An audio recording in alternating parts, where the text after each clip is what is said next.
За сайн уу Бодорья байна тэр энэ удаагийн бичлэгээ би бүр илүү юм гинтийн тэгээд ямар ч юм төлөвлөөгүй байж байгаад эхлүүлж байгаа. Тэгээд яагаад тэгж байгаа юм бэ гэхээр ингээд өмнөх бичлгүүдийг хараад хаад ингээд илүү ингээд камер руу ингээд цоо ширтсэн ч юм уу те ингээд яг үзэж байгаа хүндээч тэр ингээд ярьж байгаа надад ч гэсэн тодорхой хэмжээний жоохон бэрхшээлтэй байгаад байсан учраас ингээд хэрхэн жоохон юм чөлөөтэй хэрнээ хүртээмжтэй бичлэгээ байлгах вэ гэж бодсны үндсэн дээр ингээд шууд нэг гинти өдөр ингээд эхлүүлээд үзье гэж бодсон. Тэгээ өнөөдрийн бичлэгээрээ би та бүхэндээ ингээд 7 сар дээш болох жоо. Яэштэй хэрхэн одоо бэлдэж эхэлж байгаа талаар тэгээд 2 дугаарт нь гэх юм бол 75 hard challenge ингээд зүгээр 75 өдрийн турш ингээд өөрийгөө юм сэтгэл зүйн болон биеийн байдлаар юм сорих тийм challenge байгаа юм л да. Тэгээ энийг бас жоох үр бүтээлтэй байлгах үүднээс эхлүүлсэн. Тэгээд угаасаа хөл хорой гэл ингээл гэртэл ингээ байгаад яаши оноо авцсан хүн биш болохоор зүгээр өөрөө яаж бэлдэж байгаа талаараа л бэлдэж эхэлсэн талаараа л баг зэрэг зүйл хуваалцъя гэж бодож байгаа. Хамгийн ихнийх нь гэх юм бол би юм хавтас нээсэн. Тэгээд энэ хавцлахаараа ийм амар өөртөө юм өрөө үг гаргаж маргаад тэр нь болохоор ингэж байгаа. Mid daft сэргээ тэгээд батал гэж байгаа юм л да. Тэгэхээр мэдэн гэдэг маань л угаасаа ингээл тухайн зүйл анхны мэдгэдэггүй аваалтай нэг ийм зүйл байд юм аа гэж мэдээл. Дафт гэдэг бол ингээд яг тархиндаа ингээд суулгаж байгаа шүү дээ. Ингээд мэдсэн зүйлээ ингээд мартахгүй болтлаа. Тэгээ удаан хугацааны яваа санамж руугаа явуултлаа. Тэгээ сэргээ гэдэг бол ингээд хичнээн удаан хугацааны яваа санамжинд байгаа ч гэсэндээ ингээд зарим зүйлсийг мартцсан байдаг шүү дээ. Тэгэхээр сэргээх. Тэгээ батал гэдэг бол яашээ сайн өчгөөл гэсэн үг. Тэгээд тийм байгаа. Тэгээ энэ хавцлахаар юм 60 хуудастай. Тэгээ 60 хуудасаа би яг ийм 4 хичээлээр яаш өгөхгүй юу? Математик, орос хэл, англи хэл, нийгэм. Тэгээд 4 хичээл. Тэгээ энэ 4 хичээлд ингээ хуваацсан. Одоо жишээ нь ингээд нийгмийн ухаан гэдэг хингүүд ингээд өдрийн ингээд тараа ингээд өдрийн энд заагаад ингээд энэ чи гоё ингээд нийгэм судалтай холбоотой юм бичээд тэнгүүтээ энд ингээд одоо юугаа бичээд хүсэж буй зорж буй оноогоо бичсэн. Тэгээ нэг харах болгонд бол тэгэл ямар сайн өөрийгөө зоригжуулах хэрэгтэй. Тэгээд ингээ арт нь ингээд бүх одоо юу гэх юм холбоотой тестүүдээ тэг хамгийн гол нь би энэ хавцыг яагаад нээж байгаа вэ гэхээр ингээд одоо ингээл маш их одоо яаш чи өөрөө цаасан дээр авдаг шалгалт шүү дээ тий. Тэнгүүд цаасан дээр авч байгаа шалгалтыг би ингээл маш их цаас хевлээл ингээл бэлдэж байгаа. Тэнгүүд тэр болгоны ингээл яаш дуусч байгаа зүгээр ингээ хаях ч юм уу тий. Ингээ хэрэгцээгүй зүйл болохгүйгээр зүгээр ингээд дараагийн хүмүүстэй ч юм уу тий дараа нь ингээд архивлах маягаар ер нь бол ингэж хадгалахаар шийдсэн. Тэгээд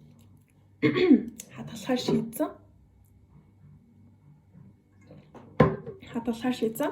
За тэгээд ингээд гоё схем ингээд сайхан хийгээд өмнө жилүүдийн нөгөө тестүүд тэгээд ингээд би нэг юм яшин цахим сургалт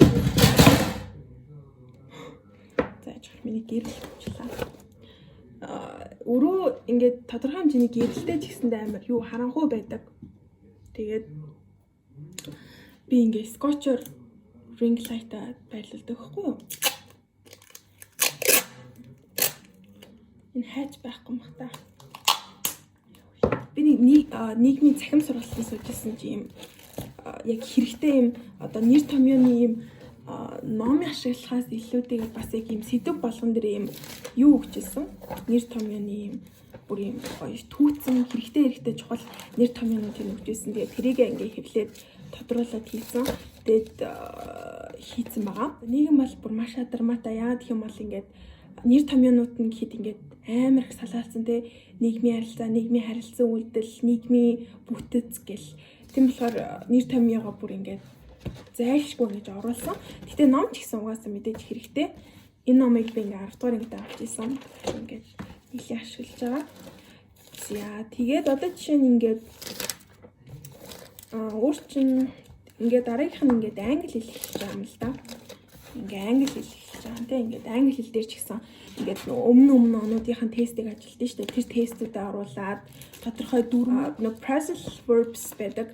Тэдрийг одоо англи хэлний юун дээр амар орж ирдэг. Яаш тэр англи хэлний яаш ч ерөөсөө л ингээд дүрм үгийн баялаг хоёрыг амар шалгадаг гэсэн үднээсээ оруулж өгсөн. Тэгээд дараагийнх нь болохоор орос хэл байна. Орос хэл дээр ч гэсэн ингээд энэ дүрмүүдээ нөгөө Энэ амар гоё таблица. Ингээ бүх ингээд одоо 7 хоног гинэ яана.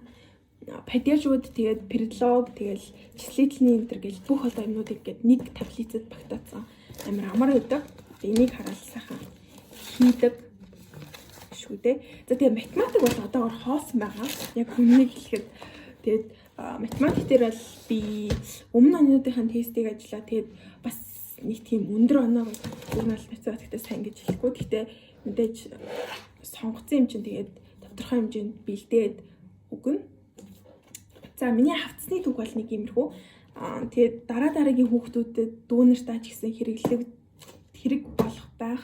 Тэгээд бас ингээд хий дэмий цаас үрж яхаар ингээд дахин ашиглагдах үүднээс нь гоё архивлаад байлгахыг гэсэн үүднээс юм хавтас нээсэн байгаа.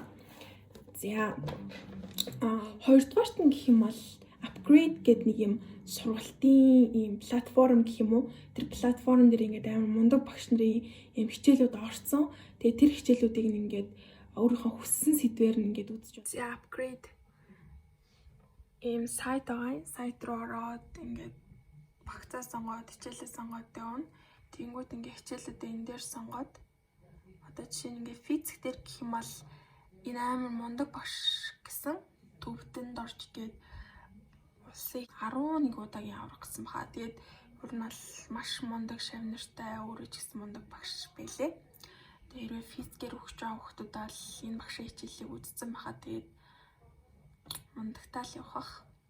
За тэгээд математик, нийгэм, англи хэл, англи хэл дээр энэ агшийн сургалтын төвийг сандаггүй. Сургалтын төвийн мундаг англи хэлний багш байлээ. За тэгээд газар зүй, хим гэдэг. Тэгээ миний сонгосон хичээлүүд гэх юм бол ингээд ийшээ ороод тэгээд энэ доор байгаа. Би яг 4 хичээл сонгосон. За одоо жишээ нь математикийн ган чимэг багш байна. Нийгэм баасан зэрэг ингээд. За ингээд жишээ нь нийгмийн хичээл рүү ороод үзье. Нийгмийн ба нийгмийн бүтэц, нийгмийн гажуудал гэх. Тэгээ ингээд энэ одоо их сурвалжийн бас нэг чухал онцлог гэх юм бол нэлийн тийм юутай багш нар нь их чадварлаг учраас тэгээд заах арга барил нь ийм мундаг багш нарын хичээлийг зүгээр ингээ гэрээсээ онлайнаар авч байгаа юм билээ шүү. Энэ арт амар хөрхөн манай найзын бэлгэлсэн зүйл байгаа. Тэгээд манай аав ингээд хан дээрээ юу ч хадуулдаг учраас хаалган дээр хадсан байгаа. Тэгээд нэр гоё. Тэгээд яг очиод унших юм бол амар гоё үг бичсэн байгаа. Миний хамгийн дуртай үгнүүдийн нэг. За тэгээд яаштай бол ингээд хавцаа нээсэн байна. Тэгээд тэр хавцаандаа бүх материалтай бүх ажиллаж байгаа тестүүдээ гоё хавсаргаад явж байгаа. Тэгээд хоёрдугаарт нь гэх юм бол их сурвалж буюу багш нарын давталгыг тэгээд апгрейдийн давтлага хичээлүүдийг үзээд явж байгаа. За гуравдугаарт нь гэх юм бол сурах бичгүүдээ сайн ингээд шүүрдээд ингээд хэрэгтэй зүйлсүүд нь ингэж тэмдэглээд авч байгаа. Тэгэнгүүтээ нөгөө нэг үнэлгээ боловсролын үнэлгээний төв дээр байгаа нөгөө нэг жишээ даалгавруудыг нь ажиллаж байгаа. Тэгээ өөр нь бол яг эднэрээр л ингээд хослуулаад явж байгаа. Тэгээд угаасаа яаш шалтал нэг хэд хоног үлдсэн бэлээ. Зааж та 5 сар 6 сар нэг 60 70 гаруй хоногийн хугацаа үлдсэн. Тэгээ энэ 70 гаруй хугацаанд ингээд өдөр багаар хийчихвэл ер нь би боломжийг ингэж үзээд чаднаа л гэж бодох хэрэгтэй үстэй тий. Тэгээд тийм байна да. За тэр 75 хор чаленж болохоор юу штэ. Ийм 75 өдрийн турш ийм одоо өөрийгөө ийм сэтгэл зүйн болон тий биеийн байдлаараа сорих гэж юм л да. Тэгэхээр ийм 4 юутай 75 өдрийн турш гэж байгаа байхгүй. Тэгээ 75 өдрийн турш ингээд ямар ч тийм нэгдүгээрт нь гэх юм бол ингээд 45 минутын workout буюу одоо ийм дасгал хөдөлгөөн тий гэртээ нэг хийн. Тэгээ гадаа гарч нэг хийн. Гадаа гарч ихдээ чи дугуун уу тий одоо юу волейбол тоглоно уу эсвэл одоо юу ч хийж болно тий алхах нь уу гүүн үү бүр чиний дур. За тэгээд гэртээ нэг 45 минут ингээ өдөр 70 минутын турш юм идэвхтэй хөдөлгөөнд байхаар агаад. За хоёрдугаарт нь гэх юм бол ингээд follow diet буюу ингээд тий хоолны одоо ингээд зөв зохистой хэрэглээ тий чи яг талах идэхгүй байх юм уу те, талах гурилан бүтээгдэхүүн идэхгүй байд юм уу, эсвэл ингээд мах идэхгүй байд юм уу те, ингээд өөрийн тодорхой хэмжээний юм өөртөө юм дайет үүсгээ те, дэглэм үүсгээ, тэрийгээ ингээд зөв хоолтын дэглэм ч юм уу те, тэрийгээ ингээд хийгээд бариад явна гэсэн үг. Тэгээд ямар ч тийм нөгөө cheat meal буюу дэглэмээ зөрчих өдөр гэж ерөөсөй байхгүйгээр 75 өдөр үргэлжлэн. Тэгэхээр чи эхлүүлэхээс өмнө маш сайн бодох хэрэгтэй. За тэгээд 3-р нь гэх юм бол no alcohol no cheat meals буюу те, алкогол хэрэглэхгүй, тэгээд cheat meal буюу дэглэмээ зөрчих хэрэг одоо өдөр байхгүй гэсэн үг. За тэгээд 4-р нь болохоор ингээд өдөр болгон прогрессийн зургийг авна, тэгээд үйл явцын зургийг авна. Жишээ нь ингээд чи өөрийнхөө ингээд мэдээж тэр чинь ингээд ийм 70 минутын дасгал хийгээл ингээд зөв халлаад ах чам. Мэдээж чиний биед чинь өөрчлөлт гарна те. Тэгээ чиний нүүр царайнд чинь өөрчлөлт гарна. Тийм учраас тэрнийхээ юм гоё зургийг нь аваад ингээд өдөр болго ингээд гоё үйл явцаа харах боломжтой гэсэн үг. Тэгээд 1 галлон ус гэж байгаа. Тэгэхээр 1 галлон ус гэдгийг ингээд литр лөө миллилитр лөө шилжүүлэх юм бол эн чинь юу яаж байгаа? 3 литр 700 г ус болж байгаа байхгүй. Тэгэхээр өдөрт 3 литр 700 г ус ууна гэсэн үг. Тэгээд 3 литр 700 г гэдэг амар их байгаад би бол өдөрт баг ингээд 2.5 литрийг л ингээд өөрийгөө бүр ингээд дайчлан байж уудаг хүн. Тэгээд энэ бас нэлээд хэцүү челленжинг. За тэгээд хамгийн сүүлд нь гэх юм бол өдөрт 10 хуудас ном уншина. Хөгжил талдаа эсвэл ингээд мэрэгжлийн онцлог хамааруулсан тийм ном уншвал илүү зүгээрээ тэгдэм байлээ. Тэгээд би бол энэ номыг уншиж эхэлсэн. Emotional Intelligence гэдэг. Тэгээд энэ бол би өөрийнхөө жоохон тэ энэ сэтгэл хөдлөл тийм өөрийнхөө сэтгэл хөдлөлийг жоохон мэдээ тэ ингээд нэг ревюг ингээд сонсч ирсэн л та.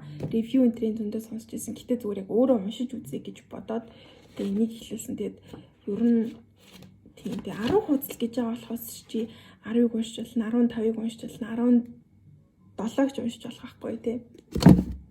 Тийм.